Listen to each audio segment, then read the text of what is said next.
A very good morning, dear students. So in our previous videos we have started with the chapter number 3 of geography, that is mineral and power resources. In the previous two videos of this chapter we have covered about minerals. Moving on further, today we are going to start with energy or power resources. What are these energy or power resources? What is their classification? This we are going to study in today's topic. No see in every field over of our life, हर जगह आपको energy की ज़रूरत है. हम जो भी work कर रहे हैं, either we are using transport, agriculture, communication, defence, we need energy और इट्स रिसोर्सेज एवरीवेयर. हर जगह हमें एनर्जी की ज़रूरत है. एनर्जी और power is required to run machines in all spheres of activity like agriculture, transport, communication, and defense. So, energy is what? Energy is the capacity to do the work. Whatever work we do, we need energy. Whatever activity we are doing, either अगर आप ये video भी अभी आप मेरा देख पा रहे हो, it is because of the energy. You are using one of the energy here. आप एनर्जी का सोर्स इलेक्ट्रिसिटी यूज़ कर रहे हो यहाँ पर. So, in every activity we require energy. And obviously the development of any country depends upon the advancement of the energy resources there. अगर किसी भी कंट्री की डेवलपमेंट की अगर हम बात करते हैं तो how much the power resources, how much the energy resources are develop there, it plays a very important role in the development of a country. So moving on further, we are going to study about types of energy resources. There are two types of energy resources, that is conventional source of energy and non-conventional sources of energy. Conventional sources of energy and non-conventional sources of energy. We are going to study conventional sources of energy. What are these conventional sources of energy? अगर हम बहुत साफ बात करें तो conventional sources of energy are those sources of energy which are traditional मतलब जिनको हम बहुत बहुत पुराने समय से यूज़ करते आ रहे हैं. These sources of energy are known as the conventional sources of energy, like firewood, like fossil fuels.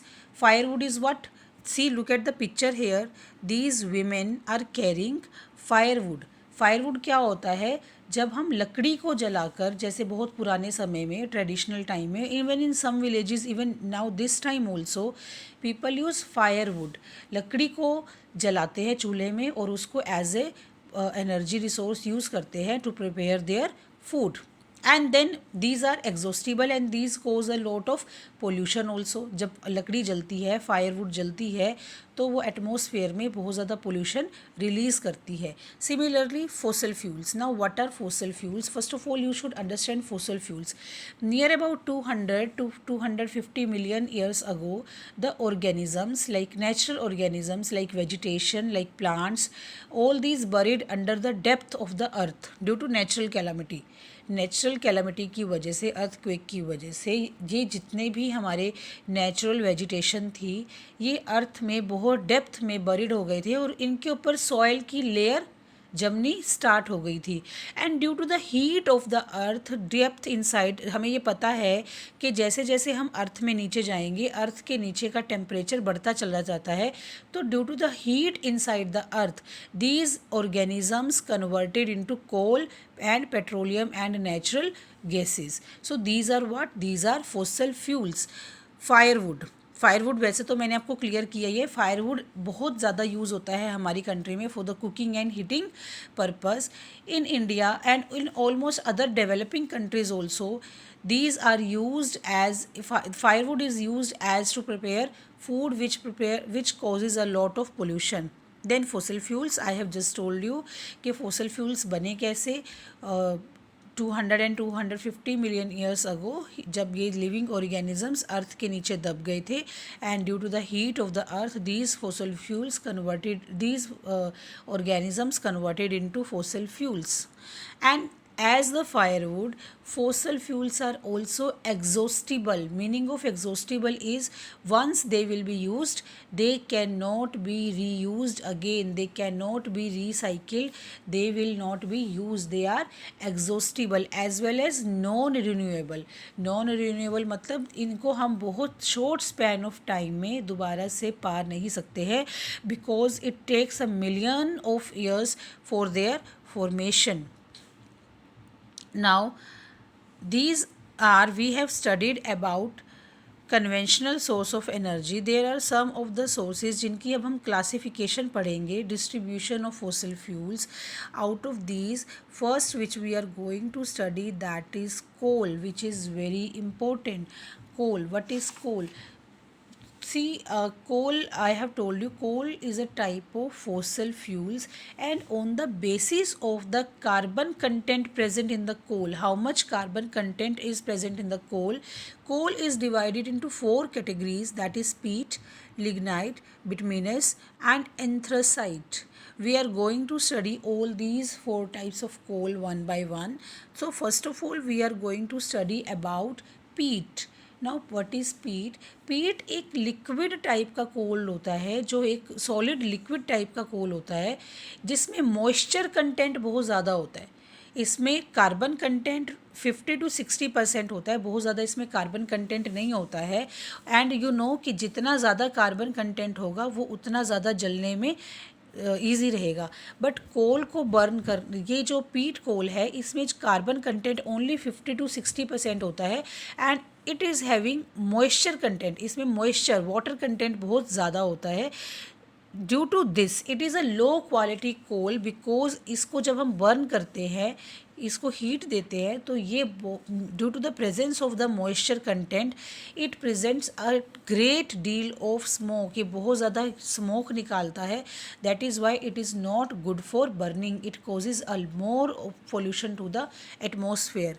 Then come to the second category of coal, that is lignite. Its colour is brown. जैसे हमने देखा है normally कोल कैसा होता है, कोल black colour का होता है ना, हमारी यही इमेज आती है माइंड में whenever we talk about coal. लेकिन lignite coal is of brown colour and here the carbon content is 60 to 70%. पीट से ज़्यादा है कार्बन कंटेंट. पीट में 50 to 60% होता है, इसमें 60 to 70% है. लेकिन मॉइस्चर कंटेंट इस कोल में भी ज़्यादा होता है. ये पीट से ठीक है इसकी क्वालिटी, बट अगर हम ओवरऑल देखें तो लिग्नाइट कोल की क्वालिटी भी अच्छी नहीं होती है. And also it is also not suitable for burning, because again when we will burn it, it will also produce a lot of smoke. Then the third category of coal is bituminous. Bituminous is black in color and here the carbon content is 70 to 90% and it is found deep down the earth. अर्थ में बहुत ज़्यादा depth में bituminous coal हमको मिलता है. And I have told you कि अर्थ में जितना हम नीचे जाएंगे टेम्परेचर उतना ज़्यादा बढ़ता जाएगा. एंड क्योंकि ये ज़्यादा टेम्परेचर में प्रोड्यूस होता है कोल, तो it is a good quality coal. Mostly commercial purpose के लिए बिटुमिनस कोल ही यूज़ किया जाता है. That is why it is costly also and it doesn't produce so much of smoke. And next is anthracite. Anthracite where more than 90% of carbon content is there and which emits very little smoke on burning and it is a very costly also. So these are the four categories of coal that we have studied. Now where coal is found in India? India में coal कहाँ पाया जाता है? In India, mostly the coal is found in Bihar and West Bengal near Damodar River Valley. Damodar river valley के nearby in Bihar and West Bengal हमें coal मिलता है. Some of the coal deposits are found also nearby Mahanadi, Godavari, Son, Wardha, these river valleys. यहाँ पर भी इनके near by भी हमें कोल की माइंस मिलती हैं. And how coal is extracted from the mines, this we have studied in the minerals topic. So moving on further, अब हम जो next category of fossil fuel study करेंगे that is petroleum. Now what is petroleum? Petroleum is a black liquid. अब petroleum मिलता कहाँ है? Petroleum is found between the layers of the rocks. I have already told you कि every mineral is found deep down the earth between the layers of the rock. rock से या rock की layers के बीच में ही हमें minerals मिलते हैं. तो similarly petroleum is also one of the black liquid which is found between the layers of the rock. अब हम इन rocks में से petroleum को we have done in the mineral chapter also, mineral topic also. हम petroleum को किस तरह से निकालते हैं, इसको ड्रिल करते हैं, जहाँ से ड्रिलिंग के बाद हम इसको रिफाइनरीज में लेके जाते हैं. बिकॉज अर्थ के नीचे से जो पेट्रोलियम हमें मिलता है that is crude oil. It is not in the form of the petroleum, it is crude oil कच्चा तेल. Then from the shores it comes to the refineries में से ये पेट्रोलियम क्या होता है, इसको एक्सट्रैक्ट करते हैं रिफाइनरीज में से, और वहाँ से हमें पेट्रोलियम के बाय प्रोडक्ट्स मिलते हैं. That is diesel, petrol, kerosene, wax, plastic and lubricants. All these derivative of petroleum all are known as the black gold, liquid gold. इन्हें हम liquid gold कहते हैं. Why?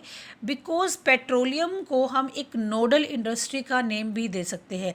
पेट्रोलियम इंडस्ट्री एक ऐसी industry है जो सिंथेटिक फाइबर प्रोड्यूस करने के भी काम में करती है, केमिकल्स, या अगर हमें कोई और फर्टिलाइज़र्स बनाने हैं तो वहाँ पे भी petroleum as a raw material काम करता है. तो petroleum is a type of the nodal industry which helps in running the other industries also. That is why it is known as the liquid gold, which helps in running the other industries also. Now here in India where the petroleum is found, कहाँ कहाँ पे हमें petroleum के reserves मिलते हैं India में. See before independence या till independence की अगर हम बात करें तो Assam was the only state where the petroleum were refined and drilled. It was only state where in Assam. But after independence, some of the other regions like Mumbai High region in Arabian Sea, here Gujarat plains, Khambat offshores, here in all these regions also Krishna, Godavari, Kaveri, Deltaic rivers plains, here all these places petroleum refineries are there. यहाँ से हम petroleum को drill करते हैं and refineries में भेजते हैं. Next is natural gas. Natural gas is found with petroleum deposits and is released when crude oil is brought to the surface. हम ड्रिल करके जब क्रूड ऑयल को रॉक्स में से सरफेस पर लेकर आ रहे हैं, जो हीट प्रोड्यूस होती है that heat is known as the natural gas. Now natural gas का पर्पज़ क्या है? Natural gas industries as well as domestic purpose में एज अ फ्यूल यूज़ करते हैं. हम लोग नेचुरल गैस को डोमेस्टिक पर्पज़ के लिए भी यूज़ कर सकते हैं, इंडस्ट्रियल पर्पज़ के लिए भी यूज़ कर सकते हैं. Where the natural gas found in India, Jaisalmer, Krishna Godavari delta, Tripura and some areas of the Mumbai high region. In those all areas we can find the natural gas. And next conventional source of energy is electricity. Again it is a very important source of energy. Electricity is the most convenient, सबसे ज़्यादा convenient source of energy है, और ये इतना ज़्यादा important source of energy है कि almost our life in today's era depends on electricity. हर वर्क के लिए हमें इलेक्ट्रिसिटी की ज़रूरत पड़ती है. And electricity has gained so much importance, इतनी ज़्यादा इम्पोर्टेंस मिल गई है इलेक्ट्रिसिटी को कि अब किसी भी कंपनी की, किसी भी कंट्री की डेवलपमेंट के लिए हम उस कंट्री की पर कैपिटा इलेक्ट्रिसिटी कंजम्पशन को देखते हैं कि जिस कंट्री में इलेक्ट्रिसिटी की कंजम्पशन जितनी ज़्यादा है it means that country is developing much at a very high speed. Now electricity is produced in two ways, thermal power and hydel power. What is this? We are going to study one by one.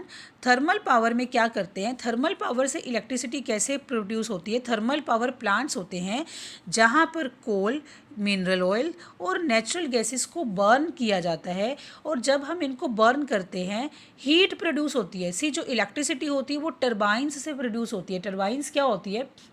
Turbines attach होती है generator के साथ में. ये turbines electricity को produce करती है generator तक, और जनरेटर से ये इलेक्ट्रिसिटी ग्रिड में पहुंचती है, और ग्रिड से इलेक्ट्रिसिटी इंडस्ट्रीज़ में या डोमेस्टिक पर्पस के लिए घरों में आती है. So how the electricity is produced from thermal power. In thermal power plants में क्या होता है, कोल को, मिनरल ऑयल्स को बर्न किया जाता है, और जब ये मिनरल ऑयल्स बर्न होते हैं so they produce a lot of heat. ये हीट क्या करती है, स्टीम प्रोड्यूस करती है, जिससे टरबाइंस अटैच होती हैं और टरबाइंस रन करती हैं, जो जनरेटर के साथ अटैच होकर इलेक्ट्रिसिटी को प्रोड्यूस करती है. Similar but one thing is that कि थर्मल पावर क्या कर रही है, thermal power non renewable sources of minerals को यूज़ कर रही है. Thermal power is using coal, thermal power is using natural gas which is non renewable. I have told you the meaning of non renewable earlier also. And burning of coal causes a lot of air pollution also. Next source of electricity is hydel power. Hydel power electricity or hydroelectricity. Hydel means water. The electricity which is generated from water. There are so many rivers on which multi-purpose river projects are there. Dams बने होते हैं rivers पर. अब ये कैसे ये वाली electricity generate होती है, let me tell you. Now look at here also how the electricity is generating. Dam बना हुआ है. अब ये डैम क्या होते हैं, पीछे बहुत बड़ा वाटर रिजर्वायर होता है, वाटर होता है, रिवर्स में बहुत ज़्यादा वाटर होता है. डैम्स में गेट बना दिए जाते हैं, ठीक है. और जब इन गेट्स में से वाटर को पास किया जाता है तो वहाँ पे टरबाइंस होती हैं.